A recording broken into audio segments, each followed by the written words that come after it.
Shalom, bienvenue à notre programme Vérité et Réalité, 22e numéro. Et aujourd'hui, nous allons directement parler de Mohammed, tel que décrit dans le Coran, n'a jamais existé. Alors c'est avec le concours et l'aide du Saint-Esprit, et Jésus lui-même nous accompagne dans cette démarche, et aussi avec l'aide de JLC, la radio JLC, notre partenaire naturel, et les églises La Bonne Voie, avec aussi l'assistance et l'intercession de mon épouse. Que le Seigneur vous bénisse. Bienvenue encore une fois. Ça va être un moment très pathétique. Nous voulons parler, aller dans l'archéologie et l'histoire. Mohammed, le prophète, tel que décrit, n'a jamais existé. Et donc, j'exhorte d'abord les chrétiens, avant tout. Toi qui m'écoutes, toi mon frère, toi ma soeur, c'est un temps des temps qui est arrivé. Il faudra toi-même faire des recherches et exposer ce qui est faux. Donc, à tous les ministères, cherchez dans la Bible, sortez, lisez et sortez, faites vos recherches, sortez les réalités qui dévoilent la fausseté de l'islam. Allons-y ensemble. Il y a 20 ans, cela n'était pas possible. Mais le temps de ces choses est arrivé. C'est le temps des temps. Ok, j'y vais.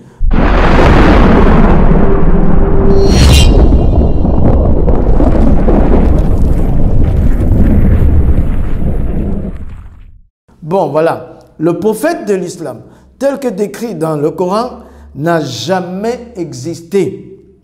Bon, dans le Coran, il est fait mention de lui que 4 fois, dans la sourate 3, 144, la sourate 3, 40, la sourate 47, 2, 48, 22. 4 fois seulement on parle de Mohammed dans le Coran. Son nom est mentionné dans le Coran. 4 fois seulement. Bon, une des preuves pour lesquelles il n'existe pas, je vais déjà commencer à dire, en 632, il est mort. Mohammed est mort, celui dont on parle est mort en 632. Et deuxièmement, sa biographie n'a été connue qu'en 833. En 833, et pas en Arabie Saoudite, mais c'est plutôt en Asie, là-bas, en Irak, par Ibn Hisham, un abbasside. C'est lui qui a une fois parlé. Et de façon verbale, il n'y avait pas d'écrit à cela. Mais c'est 200 années après sa mort. 200 ans après sa mort, Ibn Hisham parle. Once upon a time. Il était une fois en Arabie Saoudite un prophète de la Mecque qui s'appelait Mohammed. Pure invasion abbasside. Et c'est eux, c'est là-bas, hein, en Asie là-bas, en Irak et autres, dans le Khwarizm, qu'est né toutes les doctrines de l'islam. Et aussi, en même temps, naissaient là-bas tous les théologiens qui ont monté l'islam. Alors, troisièmement, le mot musulman a été mentionné en 690. Comment était-il appelé avant ça? Les Sarrasins, les Hagariens, les Ismaélites, les Maghrébins, les Muhajirim, c'est-à-dire les voyageurs, les nomades, les envoyés, tout ça, les nomades. Quatrièmement, et pour la première fois qu'on parle de la Mecque, c'est en 741. Bon, même à commencer par dire, la Mecque telle que décrite dans le Coran et la tradition n'existe nulle part. Attention, si la Mecque n'existait pas, le prophète de l'islam ne doit pas exister parce qu'il est connu. Ce qu'ils ont essayé de nous faire connaître, c'est qu'il serait né à la Mecque. Bon, le premier sanctuaire est mentionné dans la sourate 39, verset 96. Là, c'est dit Baka, pas Marca. Baka, la première maison, le premier temple. Ils disent que c'est le premier temple. Mais alors, le premier temple n'était pas à la Mecque, puisque la Mecque n'existait pas. Le premier temple était à Jérusalem. À Jérusalem. qui était le premier temple. On voit même dans le psaume 84, verset 7, ça parle de Baka. Baka, c'est la tristesse, la souffrance. Mais il dit, heureux ceux qui habitent ta maison, ils peuvent te célébrer encore.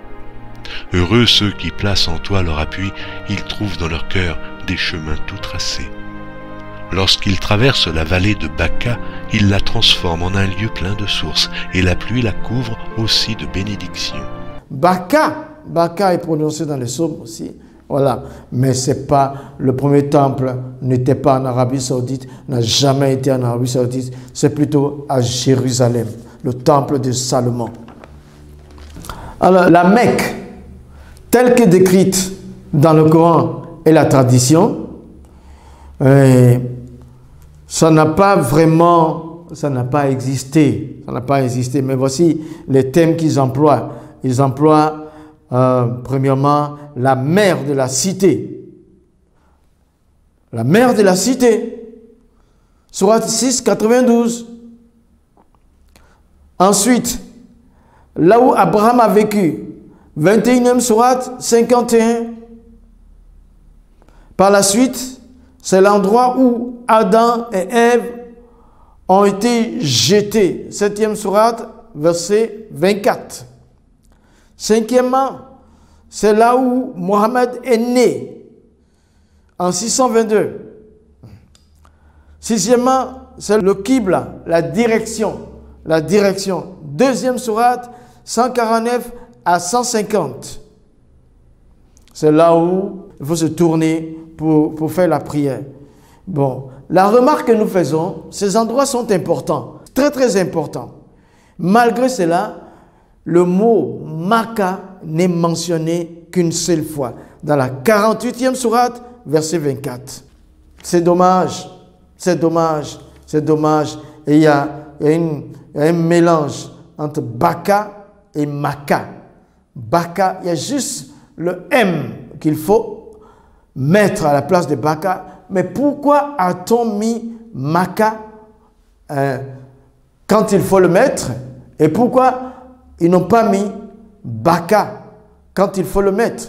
Makka et Baka, on ne sait plus rien. C'est une confusion là.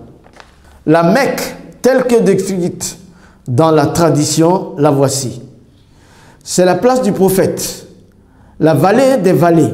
C'est Ibn Ishaq et Boukhari qui le disent. Boukhari, chapitre 2, 645 et chapitre 3, 89. Après, il dit le lieu où il y a des jets d'eau, il y a des fleuves. C'est Boukhari qui dit encore. Deuxième chapitre, 685. Et c'est le lieu où il y a la verdure. Neuvième chapitre, 337. Là où il y a plein d'arbres, plein de fruits. The Saïd al-Talmidi, 1535. Boukhari,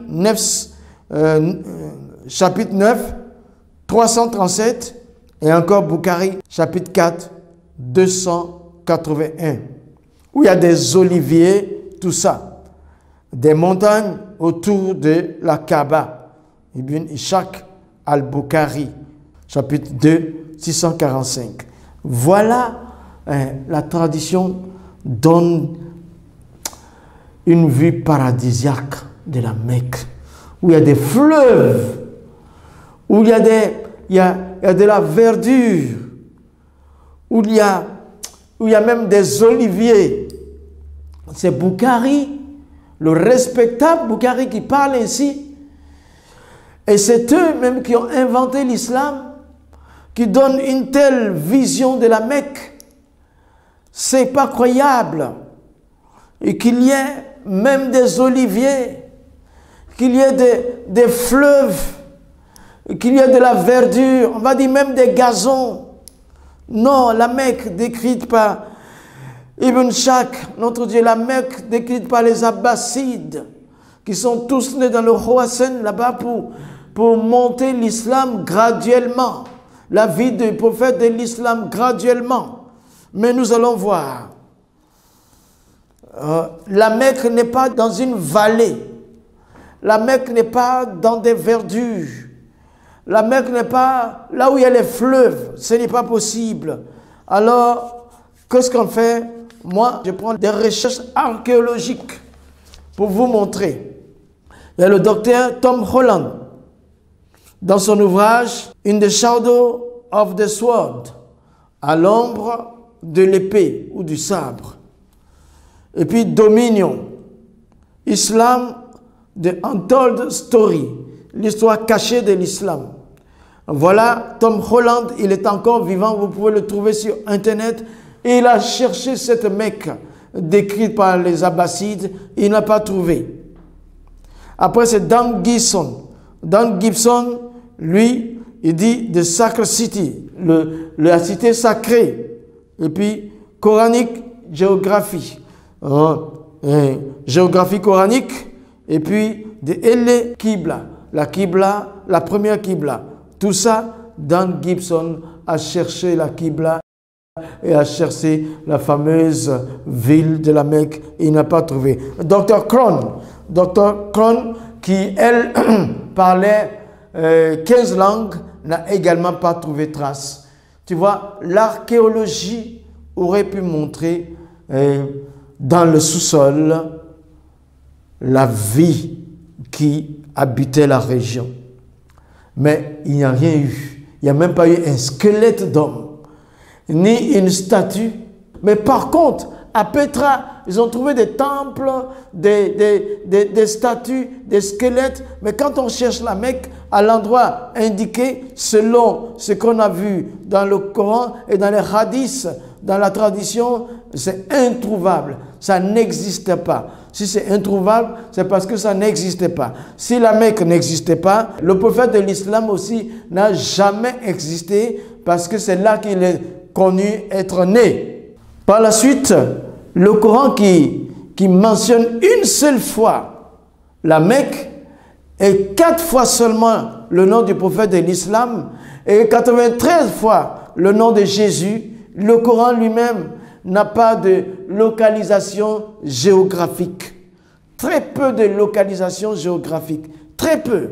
Il n'y en a que 65 localisations géographiques signalées, dont 9 endroits nommés ont été pas justes. L'évangile de Luc, par contre, a 110 localisations géographiques, dont 31 ont été mentionnées et trouvées exactement au bon endroit et au bon moment, contrairement au Coran. Donc, voilà, le Coran lui-même, il est douteux. Il est douteux. Mais nous allons en venir. Nous allons en parler. Pourquoi Mohammed est-il mort en 632 et c'est 200 années qu'on commence à parler de lui par les Abbassides? Ça, c'est une question que la réponse est simple. C'est que pour légitimer leur vie politique, et puis les conquêtes et tout ce qu'ils faisaient, les asservissements, les esclavages qu'ils faisaient, ils ont dû inventer quelque chose comme l'islam pour dire que c'est Allah qui l'a voulu. Et Mohammed, s'il n'existait pas, il n'est pas exclu qu'il n'y ait personne qui porte un nom qui ressemble à cela. Il y avait un brave guerrier de la Syrie, Mehmet. Mehmet est celui qui était en Syrie et qui combattait, qui était victorieux, qui était brave, mais Mehmet n'est jamais arrivé en Arabie Saoudite ni à la Mecque qui n'existait pas, et il n'a jamais dit « Je suis l'envoyé de Allah Ta'ala » pour vous parler de l'islam. Jamais. Donc, qu'est-ce que les Abbassides ont fait? Ils ont juste greffé à côté. Ils ont fait une fusion entre Mehmet et Mohammed. Et ensuite, le nom Mohammed n'est pas uniquement arabe, mais Hamad. Hamad, c'est de l'hébreu. Ça veut dire préféré, et ça veut dire aussi choisi, ça veut dire aussi élu, préféré, élus.